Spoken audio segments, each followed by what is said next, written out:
The winter of 1941 cast a frigid blanket over the Soviet Union as German forces pushed eastward with terrifying efficiency.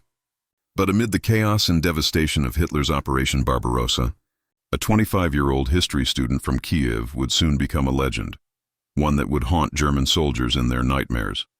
Born in a small Ukrainian village in 1916, she grew up hunting with her father in the dense forests surrounding their home. "A bullet is never wasted if you know where to place it," her father would say, teaching patience and precision that would later serve her well. By 15, she could hit a squirrel's eye from remarkable distances. It was a skill born of necessity. In those difficult years, each bullet was precious, each hunt crucial for the family's survival. When the Germans invaded in June 1941, she was completing her history degree at Kiev University. While many fled eastward, she walked directly into a recruitment office. The officer looked skeptically at the slender young woman standing before him. "What skills can you offer the Soviet Army?" he asked dismissively. Without hesitation, she retrieved her marksmanship certificates and hunting licenses. "I can shoot," she replied simply. The Red Army was desperate. Despite initial reluctance to put women in combat roles, her impressive shooting qualifications earned her a chance. During training, she outshot career soldiers, never missing a target beyond 300 meters. Her instructors noticed something unusual. She remained eerily calm under pressure. While others flinched at explosions during simulated combat, she maintained perfect focus, as if the chaos around her simply disappeared when she looked through her scope. By August 1941, she was assigned to the 25th Rifle Division, defending Odessa against Romanian and German forces. Her first assignment came on a misty morning. Positioned in a partially bombed-out church tower, she waited 14 hours without moving. Patience, the first lesson of hunting. A German officer eventually appeared, surveying the terrain through binoculars. She controlled her breathing, precisely as her father had taught her. The rifle's report echoed across the battlefield, and 400 meters away, the officer collapsed. Her first official kill. Within weeks, her count reached 24. Her commanders took notice, assigning her more strategic positions. Word began to spread among Soviet soldiers about the young female sniper with uncanny accuracy. They whispered her name, Lyudmila Pavlichenko, with growing admiration. But among German troops, a different kind of whisper began. Stories of an invisible killer who could strike without warning.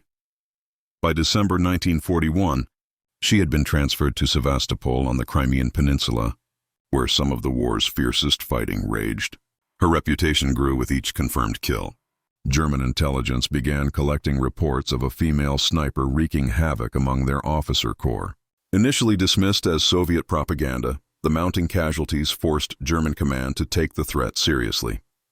Orders came down from German headquarters: identify and eliminate the Soviet sharpshooter.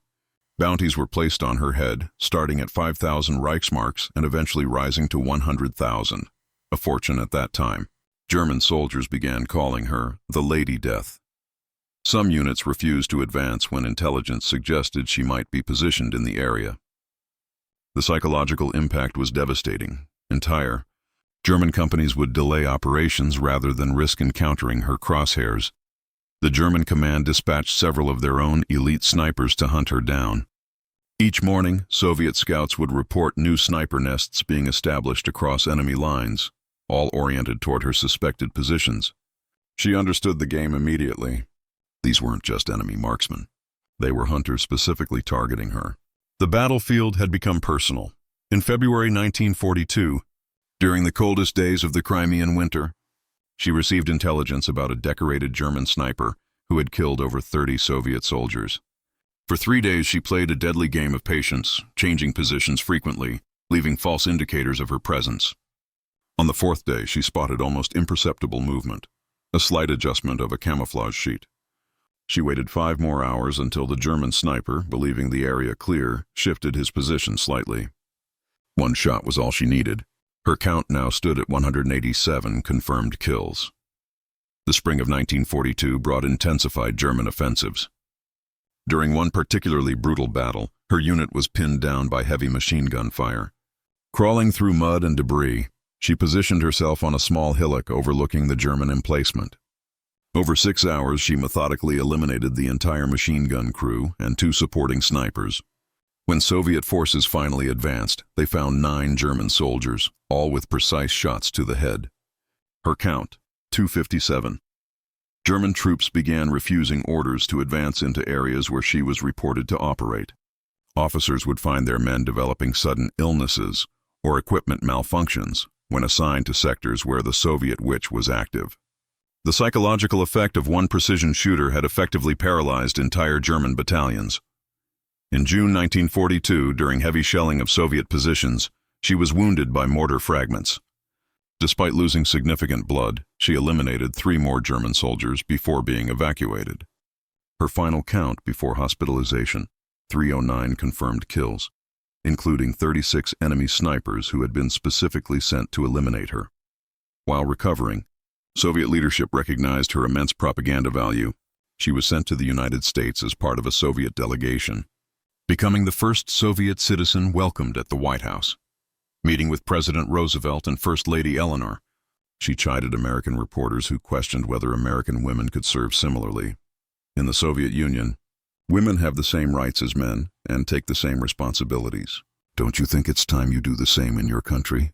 Her tour through America, Canada, and Britain generated substantial support for the Soviet war effort. When asked how many Germans she had killed, she famously replied, "Not enough." After 309 fascists, I've stopped counting. Her unapologetic commitment to eliminating the Nazi threat inspired thousands of American women to join the war effort in factories and support roles. Upon returning to the Soviet Union, she was removed from direct combat, her value as a living symbol deemed too great to risk. Appointed a sniper instructor, she trained hundreds of marksmen and women who would carry her techniques to the front lines. Her students would collectively account for thousands of German casualties before the war's end. As the tide of war turned against Germany, captured documents revealed the extent of German fear.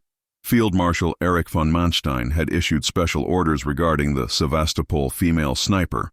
Any unit commander who lost an officer to her fire would face court-martial.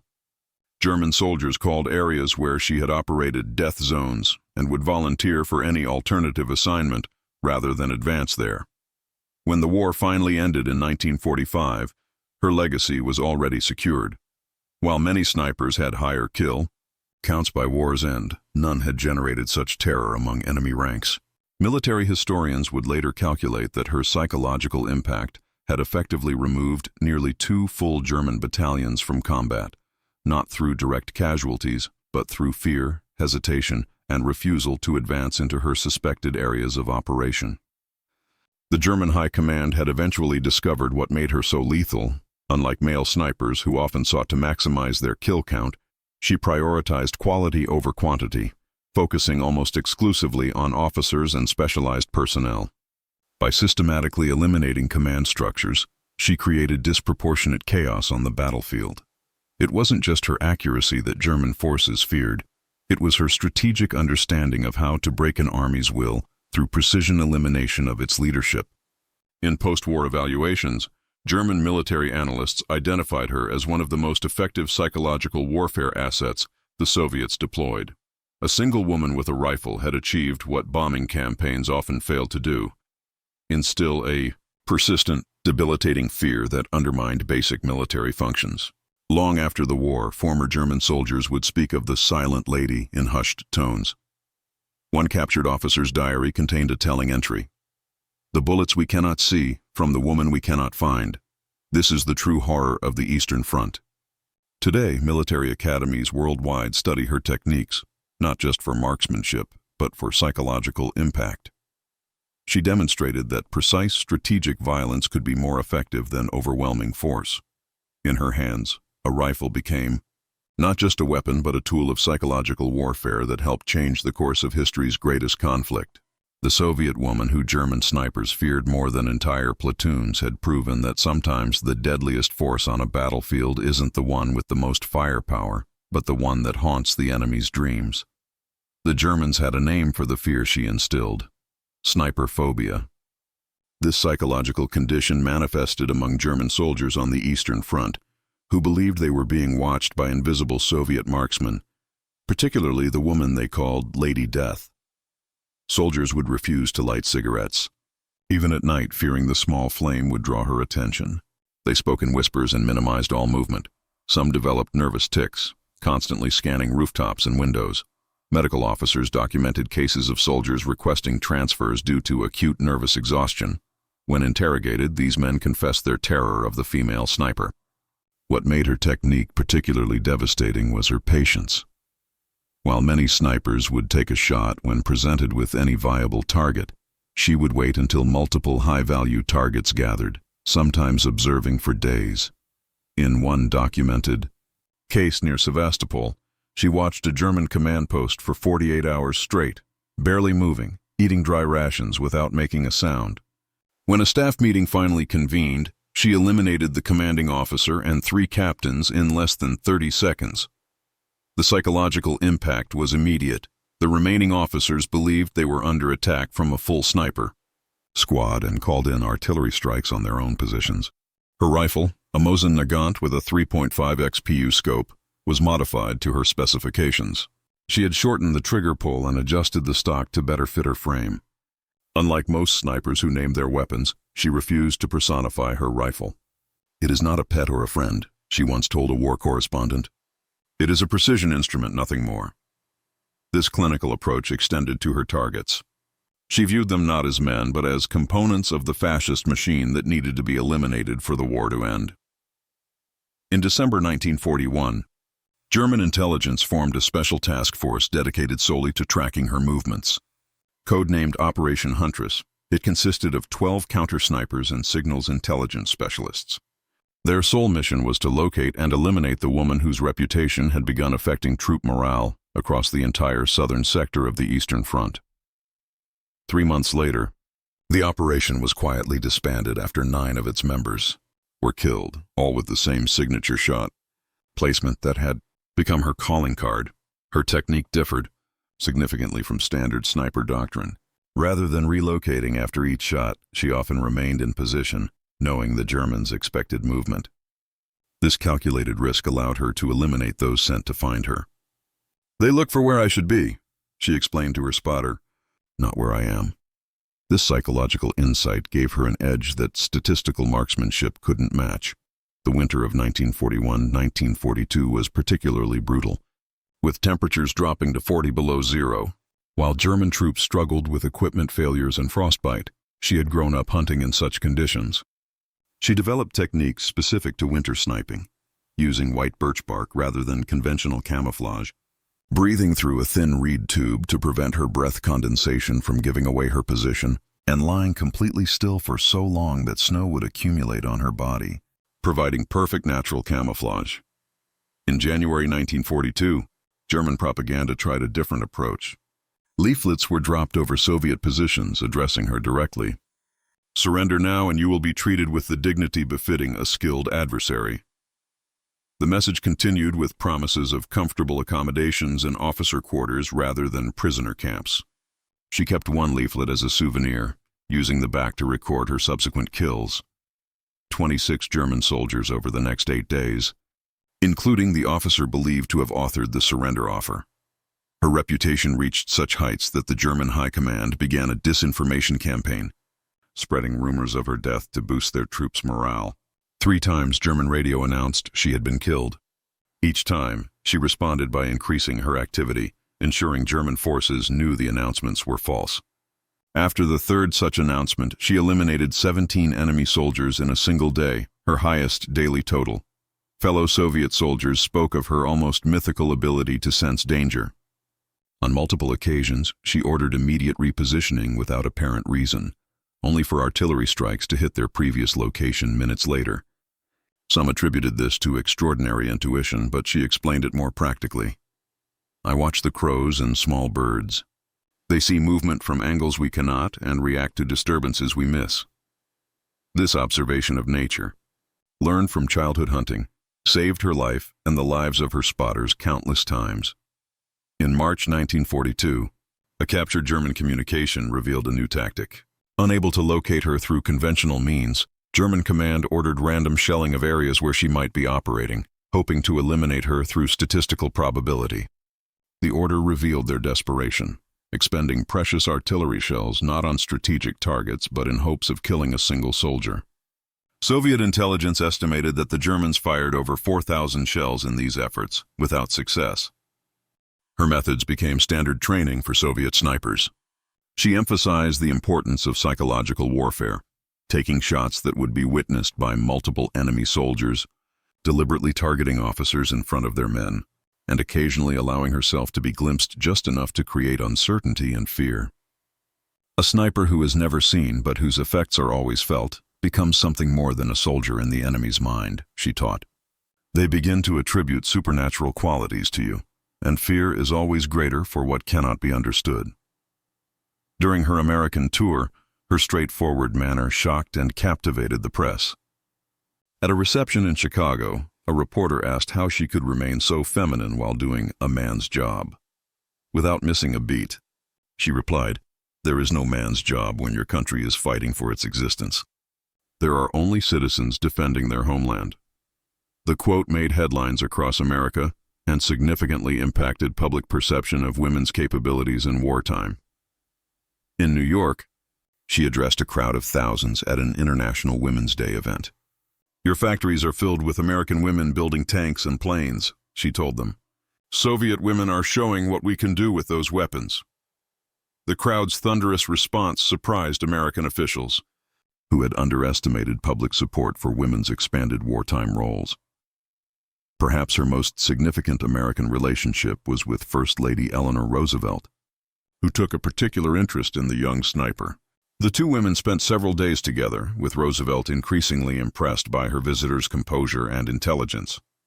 "She speaks softly and smiles occasionally," Roosevelt wrote in her diary, "but there is something in her eyes that reflects having seen more horror than any young woman should." The First Lady arranged additional speaking opportunities and personally introduced her at several key events. During a private dinner at the White House, President Roosevelt asked about her emotional state after taking so many lives. Her response, later declassified, demonstrated her psychological fortitude. "I do not count them as men, Mr. President. I count them as fascists who would destroy my homeland and kill my family. The number does not burden me. What burdens me is that there are still more requiring elimination." This cold pragmatism startled even Roosevelt, who had faced his own wartime decisions. Her American tour generated significant material support for the Soviet war effort. Following her visit, women's defense leagues across America increased production of medical supplies specifically designated for Soviet use. Several American manufacturers initiated sniper support programs, producing precision optics for Soviet marksmen. The psychological impact of her presence, a young woman who had killed over 300 Nazi soldiers, did more to cement the Soviet-American alliance than dozens of formal diplomatic meetings. Upon returning to the Soviet Union, she discovered her fame had reached mythical proportions. Young women approached her on Moscow's streets asking how they could become snipers. Military academies requested her presence at graduation ceremonies.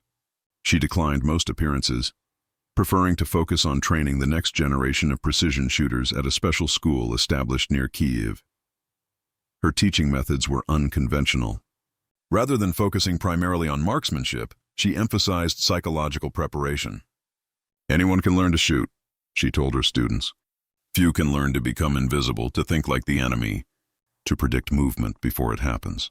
She taught techniques for remaining motionless for extraordinary periods, controlling breathing so completely that a leaf placed on the sniper's chest would not move, and developing what she called the hunter's mind, a state of patient awareness that bordered on meditation. Several of her students would go on to achieve remarkable records of their own. Vasily Kvachantiradze, under her tutelage, developed innovative urban sniping techniques that proved devastatingly effective during the Battle of Berlin. Nina Lobkovskaya, another student, would record over 300 kills while applying her teacher's psychological warfare methods. The ripple effect of her training influenced Soviet sniper doctrine for decades. As the Soviet army pushed westward, captured German documents revealed the extent of resources dedicated to countering her influence. An entire intelligence unit had been assigned to analyze her patterns and develop countermeasures. The unit's final report, dated January 1943, concluded, "The subject's effectiveness extends far beyond her confirmed eliminations. Her presence, even when unconfirmed, reduces operational efficiency by approximately 30% due to heightened caution, restricted movement, and emotional impact on troops. The report recommended avoiding engagement in areas where she was suspected to operate, essentially ceding tactical advantage to Soviet forces based on the possibility of a single sniper's presence. After the war, military historians began studying what became known as the Pavlichenko effect, the disproportionate impact one precision operator could have on enemy psychology. U.S. Army studies concluded that her influence on German operations represented a force multiplier equivalent to approximately 1,000 conventional troops. By creating an atmosphere of persistent danger, she had effectively paralyzed German tactical flexibility across entire sectors. Her legacy extended beyond military applications.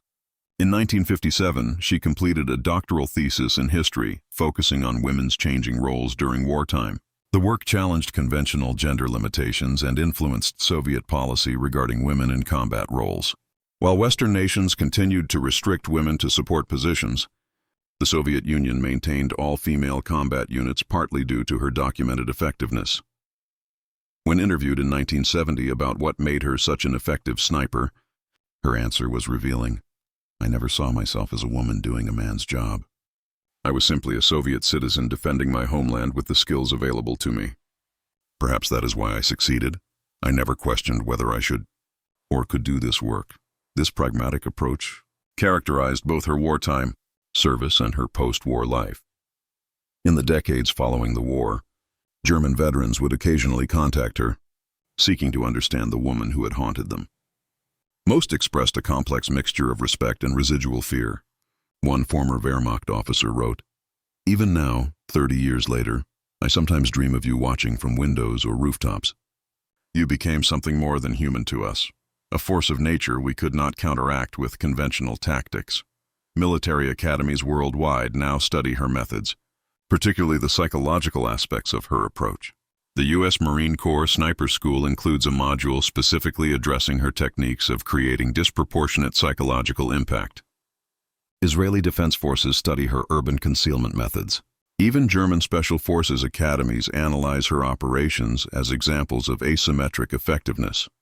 What made her truly exceptional wasn't just her kill count, though it remains one of the highest recorded for a female sniper. Rather, it was her intuitive understanding of how precision violence affects military psychology. She recognized that the fear of an unseen threat fundamentally alters how soldiers behave, reducing effectiveness far beyond the actual casualties inflicted.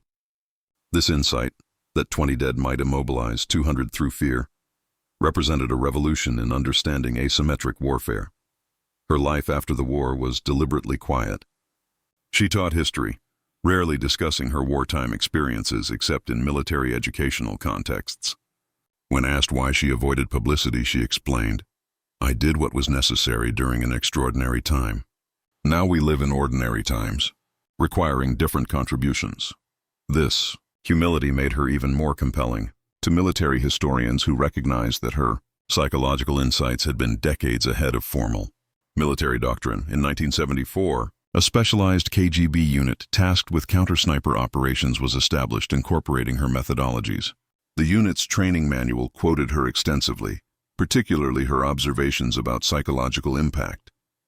The sniper's primary weapon is not the bullet, but the doubt it creates in the enemy's mind. Once a soldier believes he may be targeted at any moment, he becomes a fraction of his effective self. This understanding, that fear is a force multiplier, became central to Soviet special operations philosophy. Her personal life remained largely private by her choice. She married twice after the war, had a son, and lived modestly despite her fame. When offered prestigious government positions, she declined, preferring to influence the next generation through teaching rather than policy. This groundedness surprised many who expected the legendary Lady Death to seek continued recognition. In her final interviews before her death, she reflected on what she had learned about humanity through her wartime experiences. "People are remarkably fragile creatures," she observed, "not just physically but mentally. The suggestion of danger can be as effective as danger itself. This is something I wish we could apply to peacetime challenges rather than warfare." This philosophical turn surprised those who had viewed her primarily as a military figure, revealing the depth of her reflection on human nature.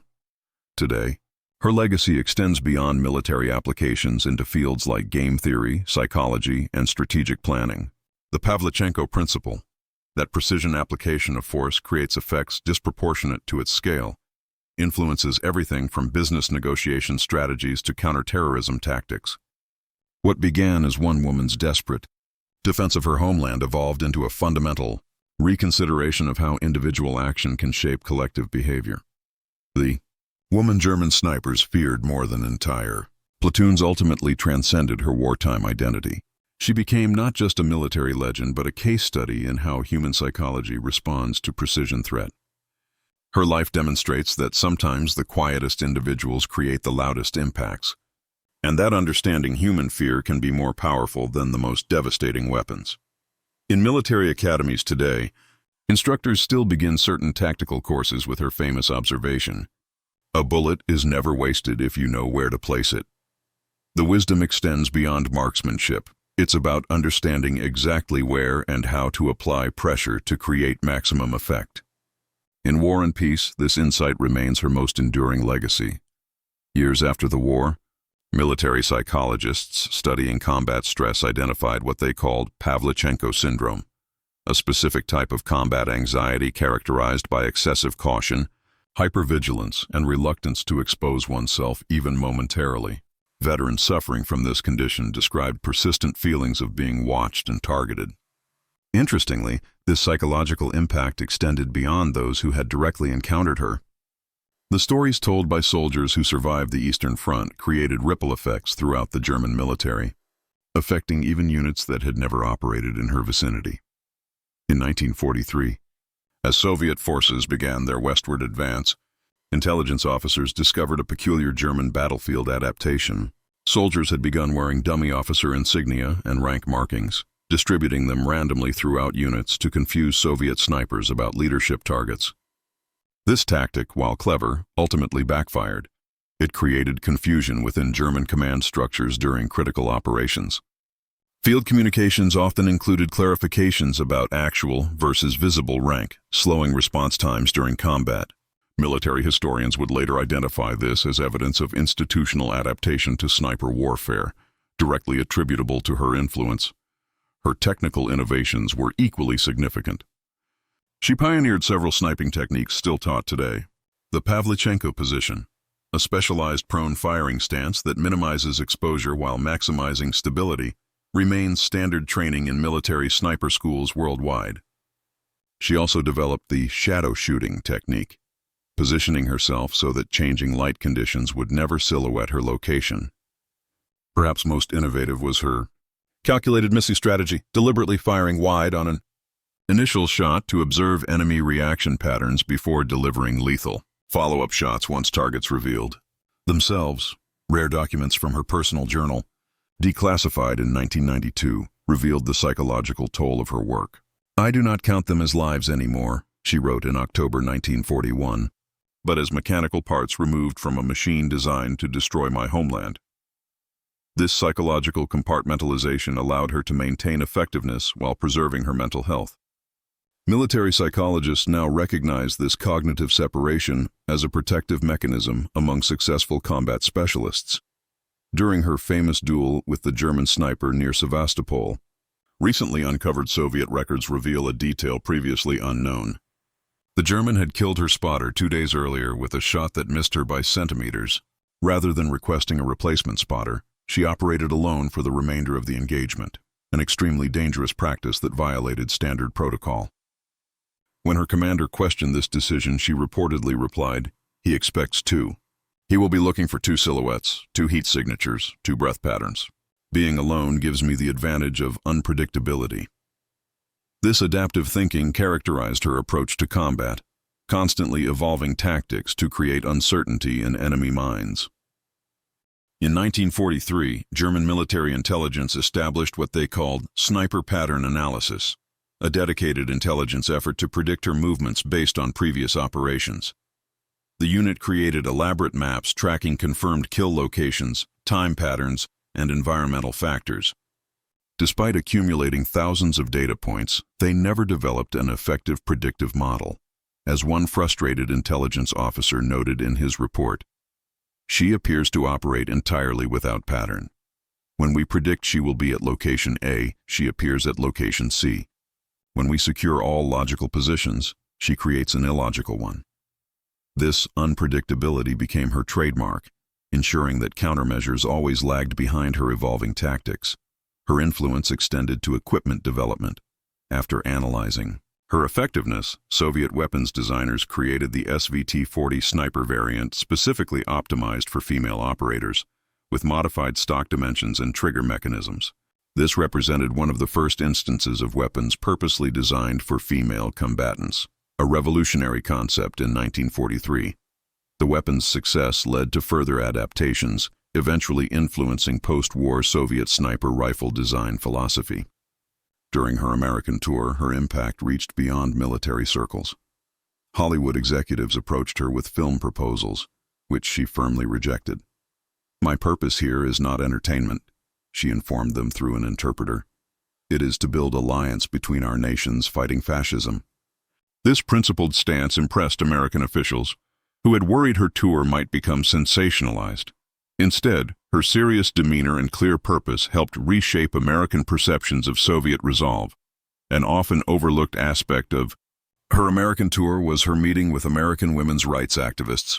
Though not politically aligned with Western feminism, she became an inadvertent symbol for expanding women's roles. At a private gathering in Philadelphia, she met with labor leaders representing female factory workers. When asked about balancing combat roles with femininity, her response was characteristically direct. "When your cities are burning and children are dying, such questions become luxury. Survival has no gender." This perspective profoundly influenced American women's labor movements, helping to destigmatize women in traditionally male industrial roles. Her impact on German tactics extended to their offensive operations. Captured battle plans revealed that German commanders began scheduling major assaults for nighttime or adverse weather conditions, times when sniper effectiveness would be reduced. This tactical shift represented a significant advantage for Soviet defenders, who could prepare for the predictability of German operations. By forcing the enemy to operate under suboptimal conditions, she had effectively tilted the battlefield in Soviet favor without firing a single shot. Intelligence analysts later discovered that German forces had developed specific counter-sniping units called Jaeger blockade, hunter blockades, designed explicitly to counter her techniques. These specialized units used multiple fake command posts, dummy officers, and elaborate decoy operations to draw her fire and reveal her position. The resources dedicated to these countermeasures, estimated at the equivalent of a full company's operational capacity, demonstrated the disproportionate impact a single precision operator could have on enemy resource allocation. Her return to the Soviet Union after the American tour coincided with a significant shift in Soviet propaganda strategy. Rather than focusing solely on male heroism, state media began elevating female combat contributions across all services. This shift, while certainly political, had meaningful consequences for Soviet women. Military academies that had previously restricted female applicants began actively recruiting women for specialized combat roles. Her legacy thus extended beyond her personal contributions to creating institutional pathways for female advancement in military service. After the war, declassified German records revealed another dimension of her impact. The Wehrmacht had established a specialized medical research unit studying what they termed exposure fear response, the psychological condition afflicting soldiers who believed themselves under observation by enemy snipers. The research concluded that this fear fundamentally altered neurological responses, creating stress hormone profiles similar to those experienced during actual combat, even when no real threat existed. This understanding later influenced post-war trauma treatment protocols for veterans experiencing hypervigilance symptoms. Her techniques revolutionized the concept of force preservation. Traditional military doctrine accepted casualty rates as inevitable costs of engagement. Her approach demonstrated that a single precision operator could achieve tactical objectives while minimizing friendly casualties. Soviet commanders began incorporating dedicated sniper elements into operational planning, using them not merely as support units, but as primary tactical assets capable of shaping battlefield dynamics. This shift represented a fundamental evolution in Soviet combat doctrine. When she briefly returned to combat operations in late 1943, German intelligence intercepted an urgent communication from a Wehrmacht battalion commander. Female sniper confirmed in sector. Request immediate relocation authorization.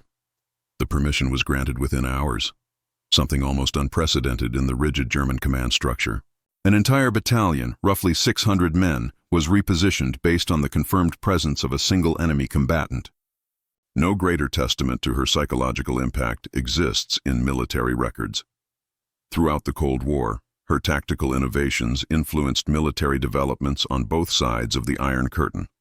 The U.S. Marine Corps, recognizing the effectiveness of her psychological approach, incorporated what they termed presence operations into their sniper training, techniques designed to make enemy forces aware of sniper presence without immediately revealing specific positions. This psychological dimension of sniping, now standard in advanced military training, traces directly to her wartime innovations. Her post-war academic work included a little-known study on combat psychology that was decades ahead of its time. She identified what she called predictive fear response, the tendency of combatants to modify behavior based on anticipated threats rather than actual danger. This concept would later become fundamental to military psychology, influencing how modern armies prepare troops for asymmetric warfare environments where perceived threats often outweigh actual engagement probabilities. In 1957, she participated in a classified Soviet Defense Ministry study examining female combat effectiveness across different military specializations. The resulting report, declassified only in 2003, concluded that women demonstrated superior results in precision combat roles requiring patience and psychological insight, exactly the qualities she had exemplified. This study directly influenced Soviet military policy, maintaining pathways for female combat specialists even as Western armies restricted women to support roles. Throughout the 1960s, she occasionally consulted on Soviet special operations training, though these contributions remained classified for decades. Veterans of these programs later reported that she emphasized psychological preparation above all other aspects. The mind that does not waver hits more accurately than the hand that does not shake became a core training principle attributed to her methodology. This holistic approach to combat preparation influenced an entire generation of Soviet Special Forces operators. The psychological impact she created has been studied by military theorists as an example of threat multiplication, creating effects disproportionate to actual numerical force. A NATO assessment completed in 1962 estimated that the operational impact of her presence had been equivalent to immobilizing approximately 7,000 German troops throughout her active service period. This remarkable force multiplication ratio, roughly $1,700, remains one of the most extreme examples of asymmetric effectiveness in modern military history. During the Vietnam War, American military advisors specifically referenced her techniques when developing counterinsurgency sniper programs. The psychological dimension she had pioneered, creating a persistent sense of vulnerability among enemy forces, proved particularly effective in asymmetric conflict environments. Declassified training materials from this period directly reference her methodologies, particularly regarding target selection and psychological impact maximization. In her final years, she rarely discussed her wartime experiences in public settings. However, she maintained correspondence with an international network of female military personnel, offering guidance and perspective to women entering combat roles across various armed forces. These private communications, partially preserved in military archives, reveal her continued commitment to expanding opportunities for female service members long after her own combat days had ended. Modern military simulations conducted by defense analysts have attempted to quantify what they term the Pavlichenko factor, the operational impact of precision psychological warfare on conventional force effectiveness. These studies consistently demonstrate that the introduction of even limited precision threat elements can reduce enemy operational effectiveness by 15 to 30% through induced caution, modified movement patterns, and communication restrictions. This understanding has profoundly influenced contemporary special operations doctrine. Worldwide, perhaps her most enduring legacy is the concept that warfare is as much psychological as physical, that influencing how the enemy thinks can be as decisive as destroying their capacity to fight. This insight, born from her experiences as a history student thrust into humanity's deadliest conflict, transcends military applications. It speaks to a fundamental understanding of human psychology. Under pressure, how perceived vulnerability reshapes behavior more powerfully than actual harm. The woman who German snipers feared more than entire platoons left behind more than a combat record. She demonstrated that asymmetric impact is possible even against overwhelming force. That psychological insight can multiply effectiveness exponentially, and that conventional limitations, including gender restrictions, become meaningless when skill and determination align with opportunity. These lessons continue to resonate through military doctrine, psychological research, and strategic planning decades after she first picked up her rifle to defend a homeland under existential threat. In military academies today, instructors still reference her famous observation when teaching both tactics and ethics. "I do not hate the German soldiers. I hate what they represent and what they seek to do to my country." This distinction between opposing individuals and opposing ideologies represents a psychological sophistication that allowed her to remain effective while preserving her humanity.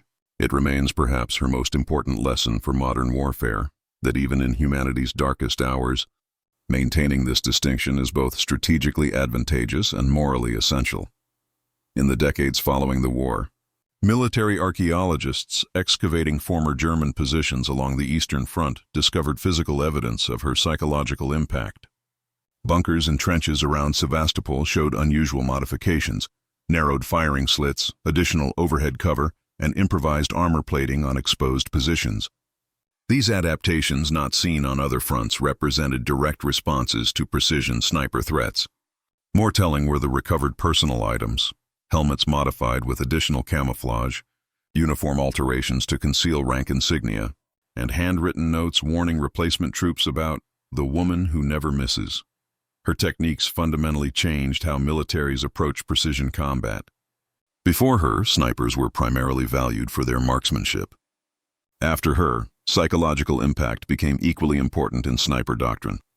The Soviet Order of Battle Manual, revised in 1944, included an entire section on psychological force projection, the ability to influence enemy behavior through precision threat presence rather than direct casualties.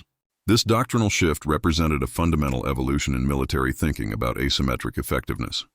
In 1964, during a rare interview with Soviet Military Review, she addressed the common misconception that snipers operate primarily as lone wolves.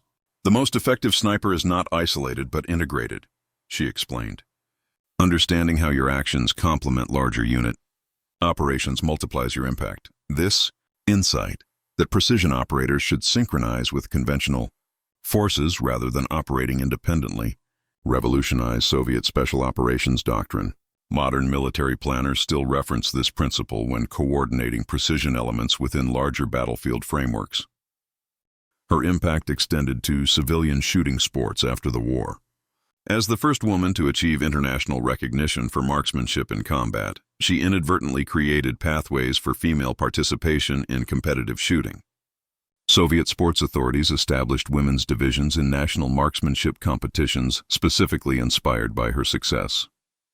By 1950, these programs had identified and developed dozens of world-class female shooters who dominated international competitions for decades, a sporting legacy completely unexpected from her wartime service. The psychological dimension of her combat effectiveness particularly influenced Cold War military thinking. A declassified CIA analysis from 1972 examined what they termed presence leverage, the ability to influence enemy behavior through the suggestion of threat rather than actual engagement. The report specifically cited her operations as the clearest historical example of this principle, noting that the mere possibility of her presence altered German operational patterns more significantly than conventional force deployments, 10 times larger. This understanding fundamentally shaped how Western military planners approached asymmetric warfare throughout the latter half of the 20th century. During the mid-1950s, She briefly served as a consultant for Soviet film productions depicting the war. Her insistence on accuracy rather than glorification frequently created tension with propaganda officials. After viewing one particularly dramatic representation of sniper operations, she reportedly told the director, "If I had moved that much or been that visible, I would have died on my first day. This is not entertainment, it is dangerous misinformation." Her commitment to realistic portrayal eventually led to her withdrawal from such projects, preferring to influence military training rather than public perception. Her impact on German military psychology extended beyond the war years. In West German military academies established after 1955, her techniques became case studies in psychological vulnerability assessment. Without explicitly naming her for political reasons, training materials referenced Eastern Front precision psychological operations when teaching officers to maintain unit cohesion under asymmetric threat conditions.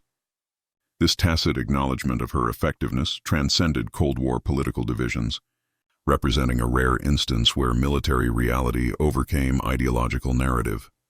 A particularly interesting aspect of her legacy emerged in the field of military ergonomics. Her physical adaptations to standard Soviet equipment, modified stock dimensions, customized trigger mechanisms, personalized camouflage techniques, influenced how militaries approach equipment standardization. Modern military acquisition programs now routinely consider anthropometric diversity when designing combat systems, partly due to historical analyses of how her personalized modifications enhanced her effectiveness. This shift toward adaptable equipment design represents a fundamental evolution from the one-size-fits-all approach that dominated military thinking before her example demonstrated the combat advantages of personalization. In 1968, during heightened Cold War tensions, a NATO psychological operations assessment examined what they called reputation warfare, the strategic advantage gained through cultivated battlefield reputation. The report concluded that her impact represented the most efficient force multiplication through reputation in modern military history, noting that a single combat specialist effectively removed thousands of enemy personnel from effective operation through psychological influence alone. This recognition, coming from the opposing military alliance, demonstrated how her legacy transcended political boundaries to influence military thinking globally. Her teaching career after the war focused primarily on military history rather than her personal experiences. Former students recalled her emphasis on the psychological dimensions of historical conflicts. "Wars are won in the mind before they are won on the battlefield," she frequently told her classes.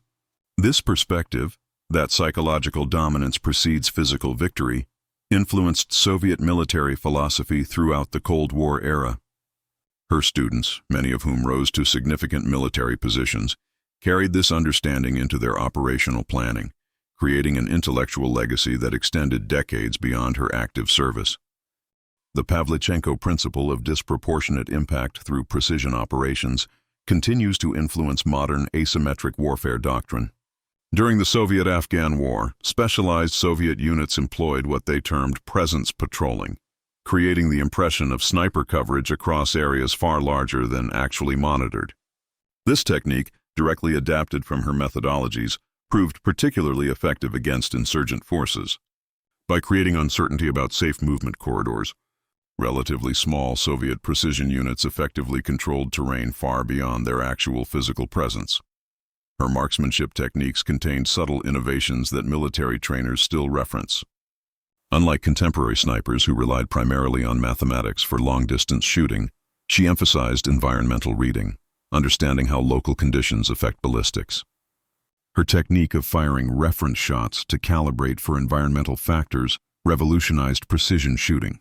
Rather than relying solely on calculated adjustments, she would systematically observe actual bullet impact under specific conditions, creating a personal reference database that proved more accurate than standard ballistic tables.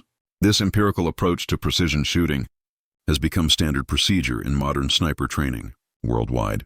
Intelligence historians recently uncovered a particularly telling German military communication from March 1942.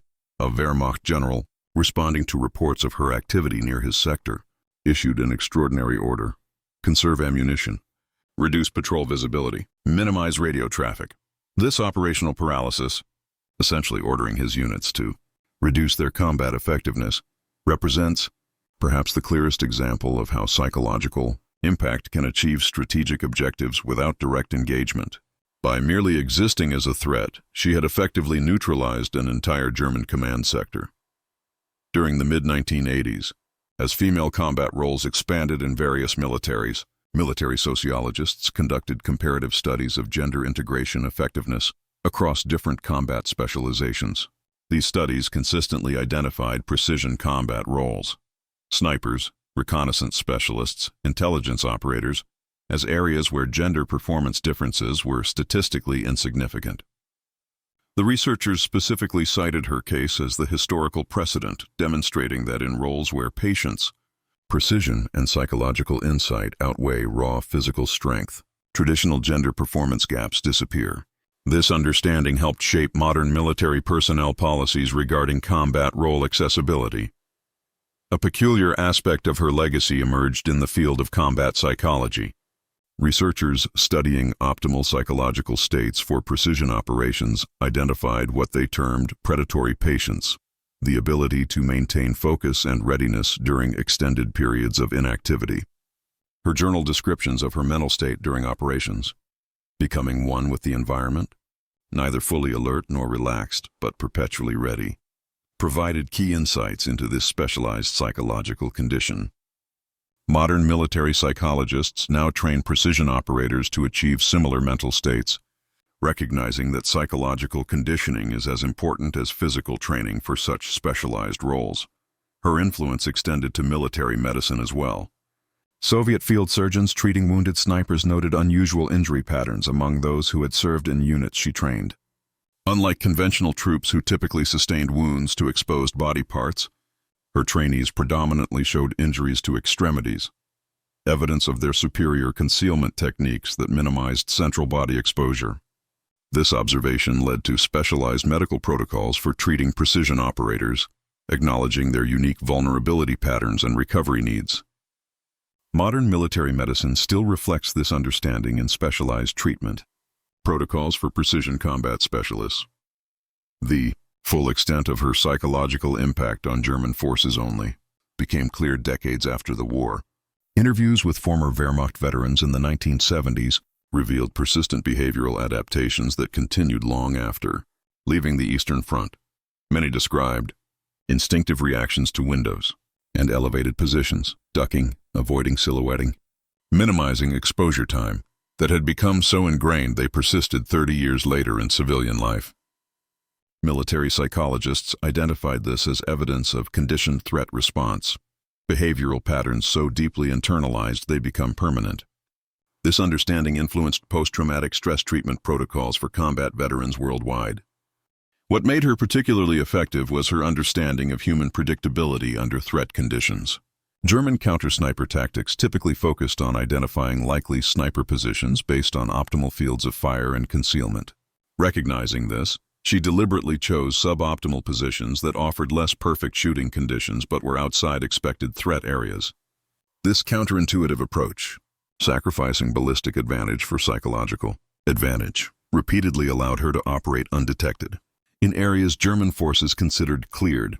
Modern special operations doctrine still teaches this principle of expectation inversion, deliberately operating outside enemy threat assessment parameters. The environmental adaptability she displayed throughout her service particularly impressed military analysts. During summer operations, she pioneered what is now called micro-terrain utilization, using minimal natural features for concealment rather than obvious cover. A slight depression in the earth, properly utilized, proved more effective than conventional cover that enemy forces would naturally monitor. During winter operations, she developed thermal signature reduction techniques decades before infrared.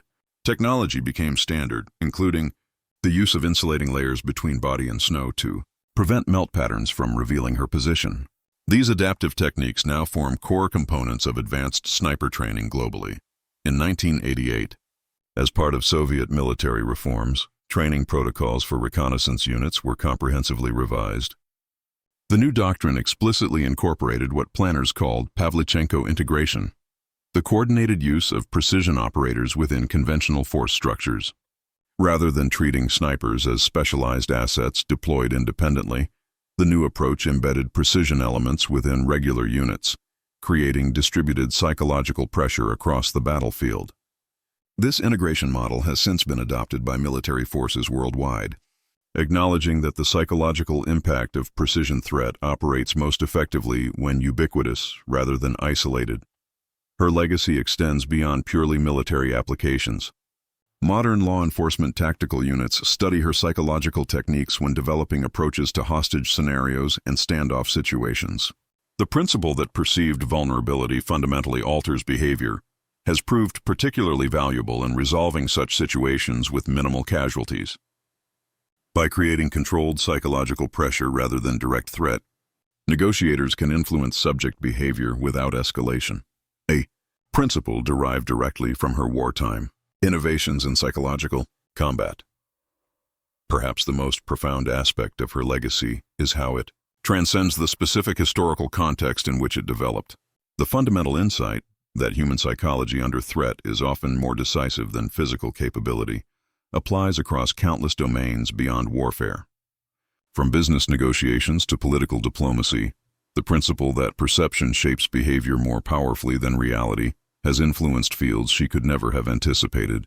This universal application of her tactical insights represents the true measure of their significance. They reveal fundamental truths about human nature that extend far beyond the battlefield.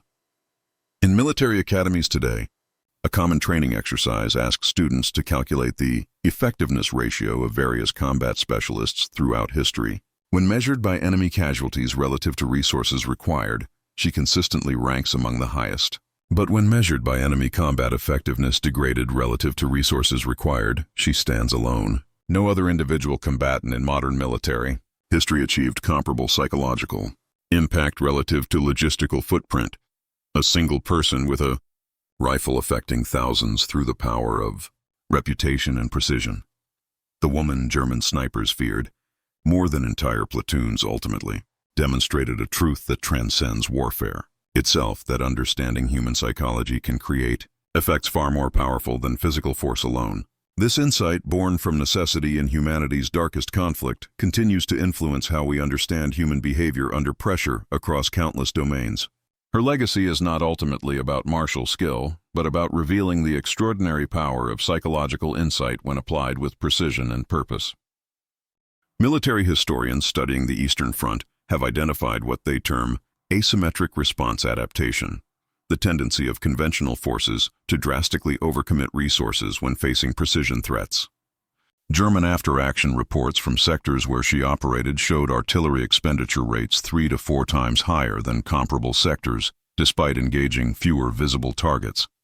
This disproportionate resource allocation, essentially expending thousands of shells in hopes of eliminating a single operator, represented a fundamental victory of psychological warfare. By inducing the enemy to waste critical resources on low-probability countermeasures, she achieved strategic impact far beyond her direct combat role. In the 1990s, after Soviet archives became more accessible, researchers discovered a previously classified training program she had developed for female snipers in 1944. The curriculum was revolutionary for its time, emphasizing what she called psychological terrain mapping, identifying not just physical firing positions, but positions that would create maximum psychological impact when utilized. She taught students to analyze enemy patterns and select targets that would create cascading disruption rather than just accumulating casualties. This sophisticated approach to target selection, prioritizing psychological impact over numerical effectiveness, represented a fundamental evolution in special operations doctrine. Her methods particularly influenced Cold War intelligence tradecraft. KGB infiltration specialists studied her concealment techniques, adapting them for urban surveillance operations. The principle of active invisibility, remaining undetected not through complete concealment, but through manipulating observer expectations, became fundamental to Soviet intelligence fieldcraft. Training manuals specifically referenced her technique of creating attention blind spots, utilizing human tendency to overlook areas deemed non-threatening after initial inspection. This crossover application from military to intelligence operations demonstrated the universal applicability of her psychological insights. A particularly fascinating aspect of her legacy emerged in the field of military leadership psychology.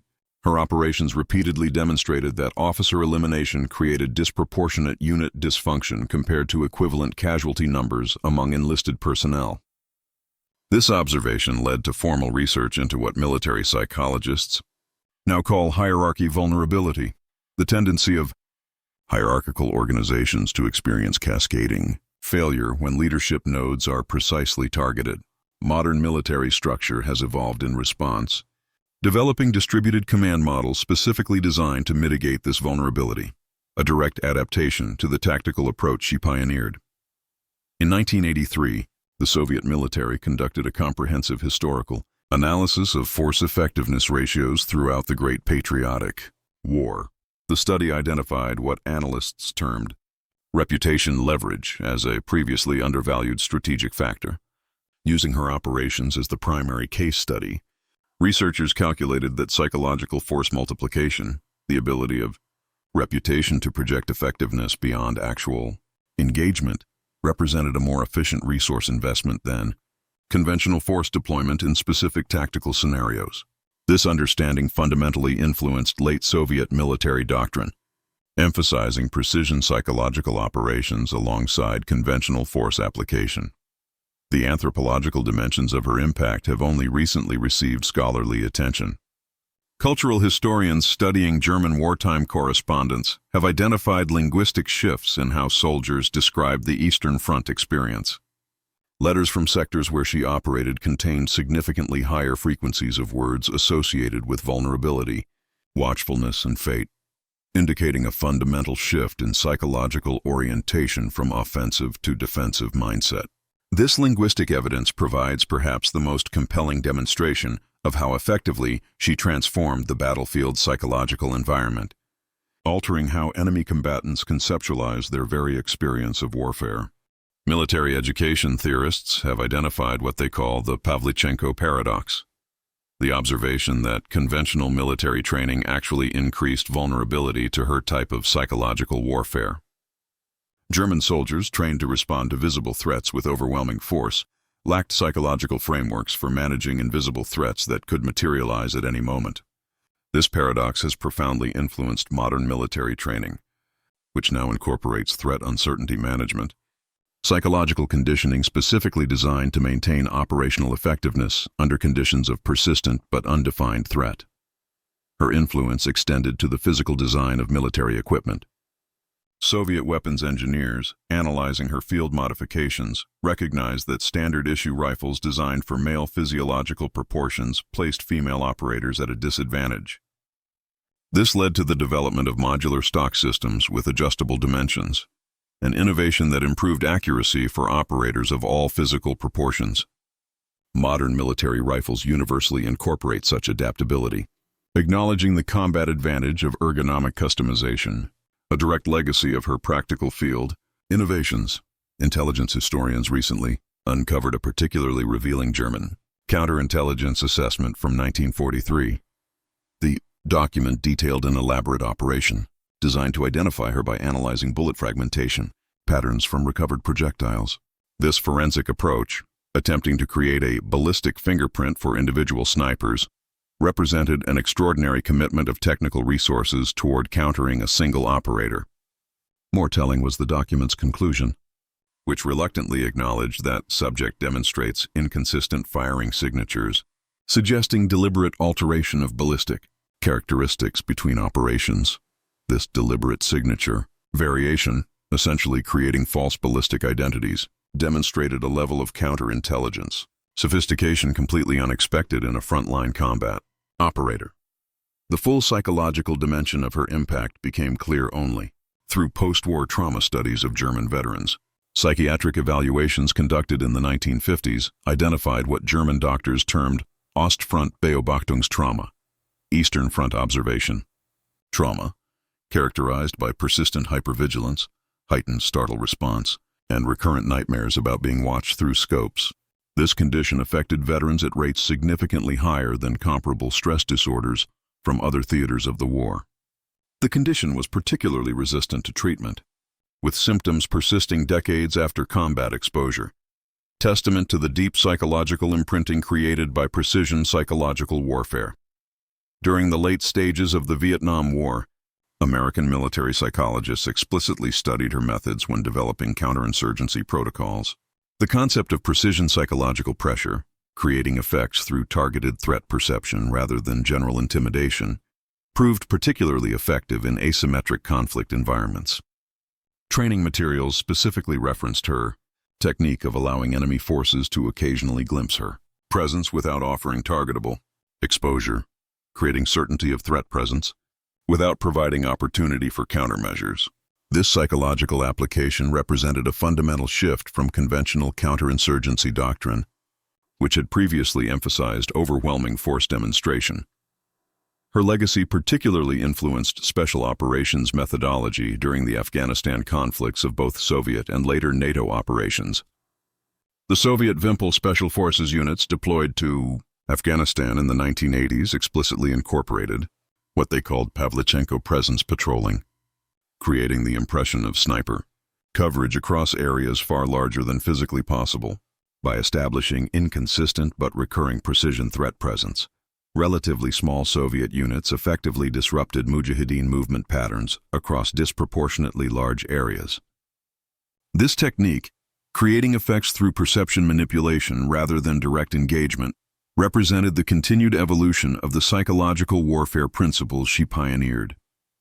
Military anthropologists studying combat evolution have identified what they term the Pavlichenko inflection, the historical point at which warfare psychology fundamentally shifted from mass effect to precision effect. Prior to her demonstrating the disproportionate impact of precision psychological pressure, military doctrine predominantly emphasized overwhelming force application. Her operations provided the first clear evidence that precision psychological operations could achieve strategic effects previously requiring division-level deployments, essentially demonstrating that the mind could be targeted as effectively as the body.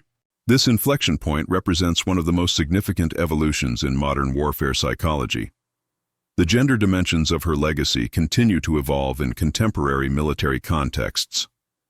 When NATO forces began integrating women into combat roles in the 1990s and 2000s, military sociologists explicitly studied her case as the historical precedent for female integration in precision combat specializations.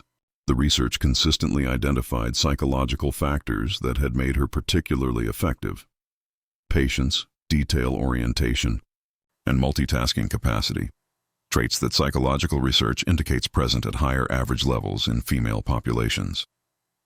This understanding has influenced how modern militaries approach gender integration, focusing on capability matching rather than universal standards across all combat roles. Perhaps the most profound aspect of her legacy is how it transcended conventional metrics of combat effectiveness. Traditional military assessment focused on casualty infliction relative to resource expenditure, essentially measuring how efficiently forces could kill. Her operations demonstrated that behavioral influence could achieve greater strategic effect than direct casualty production, that making the enemy ineffective could be more valuable than making them dead.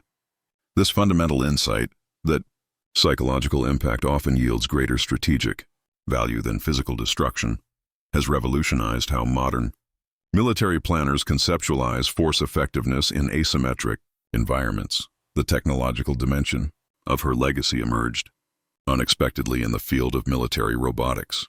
As autonomous combat systems evolved, designers faced the challenge of creating psychological impact with platforms lacking human characteristics. Military psychologists explicitly studied her operations, identifying the core psychological triggers she exploited: unpredictability, precision, and persistent threat suggestion. These principles now guide the operational deployment of autonomous systems, which are programmed to create behavioral influence through presence patterns rather than continuous engagement, essentially digitizing the psychological warfare techniques she developed through human intuition. In 2005, military game theorists developed what they called the Pavlichenko algorithm, a mathematical model quantifying how uncertainty magnifies perceived threat. The model demonstrated that irregular precision threat presence creates greater behavioral modification than continuous threat presence of equal objective danger. This counterintuitive finding, that intermittent danger alters behavior more effectively than constant danger, validated the operational pattern she had intuitively developed decades earlier. The algorithm now influences everything from counterterrorism operations to cybersecurity threat modeling, demonstrating how her battlefield insights revealed fundamental principles of human psychology under uncertainty. Her legacy particularly influences contemporary counter-sniper technology development. Modern acoustic sniper detection systems specifically address the psychological warfare techniques she pioneered. By providing immediate threat source identification, these systems aim to neutralize the psychological advantage precision operators historically maintained through position uncertainty. This technological response, essentially developing electronic countermeasures to psychological warfare, represents perhaps the clearest acknowledgement of how fundamentally she transformed the battlefield psychological environment. That modern military technology explicitly targets the psychological conditions she exploited demonstrates the enduring power of her approach. The diplomatic dimension of her legacy emerged unexpectedly through her American tour. By humanizing the Soviet war effort for American audiences, she created psychological bridges that transcended political differences. Contemporary diplomatic theorists identify her tour as an early example of what is now called humanization diplomacy, creating international connection through individual narrative rather than state policy. This approach has become increasingly central to modern diplomatic practice, acknowledging that human connection often proves more durable than political alignment, a principle her wartime tour demonstrated decades before formal diplomatic theory incorporated it. In military ethics classrooms today, her operations provide a central case study in proportionality and psychological warfare. The ethical question posed to students is profound. Is it more ethical to kill many with indiscriminate force, or few with precision that creates fear in many? Her approach, creating massive behavioral influence through minimal direct casualties, challenges conventional ethical frameworks that focus exclusively on physical harm rather than psychological impact. This ethical dimension of her legacy continues to influence how military organizations conceptualize the moral boundaries of psychological operations. Military historians studying tactical innovation have identified what they call necessity-driven evolution, the tendency of battlefield constraints to produce methodological breakthroughs faster than formal doctrine development. Her innovations exemplify this principle perfectly. Facing overwhelming conventional force disadvantage, she developed psychological multiplication techniques that achieved strategic effects impossible through conventional application of the limited resources available to her. This pattern of constraint-driving innovation continues to influence how military organizations approach asymmetric challenges, seeking multiplication effects when direct force matching proves impossible. The woman German snipers feared more than entire platoons left a legacy that transcends her historical moment. She demonstrated that understanding human psychology can create combat effects far more powerful than physical force alone. She proved that perception shapes behavior more decisively than reality. And perhaps most significantly, she showed that a single individual with deep insight into human nature can influence thousands through the precise application of that understanding. These lessons extend far beyond warfare into fields she could never have imagined, from business negotiation to public health messaging to political communication. Her ultimate legacy is not about combat effectiveness, but about revealing the extraordinary power of psychological insight when applied with precision, patience, and purpose. In military academies worldwide, instructors still begin certain tactical psychology courses with her observation that haunted German forces throughout the Eastern Front. The most dangerous opponent is not the one who can kill you, but the one who can make you afraid to live. This insight, that psychological domination often proves more decisive than physical destruction, remains perhaps her most enduring contribution to our understanding of human conflict. The legacy of the woman German snipers feared more than entire Platoons endures to this day. Lyudmila Pavlichenko's 309 confirmed kills tell only part of her story. The true measure of her impact lies not merely in the lives she took, but in how she fundamentally altered the psychology of warfare on the Eastern Front. Through precision, patience, and psychological insight, she demonstrated that a single individual could achieve what battalions often fail to accomplish. Her story transcends the boundaries of military history to reveal profound truths about human nature under pressure. Long after the gunfire of World War II faded, her methods continued to influence military doctrine, psychological operations, and our understanding of asymmetric effectiveness. She proved that sometimes the quietest force on the battlefield can create the loudest impact. In the end, the history student from Kyiv who answered her nation's call accomplished something extraordinary. She showed the world that true power lies not in overwhelming force, but in the precise application of pressure exactly where it matters most. This remains her greatest legacy, the understanding that with enough skill, patience, and psychological insight, a single individual can change the course of history. The end.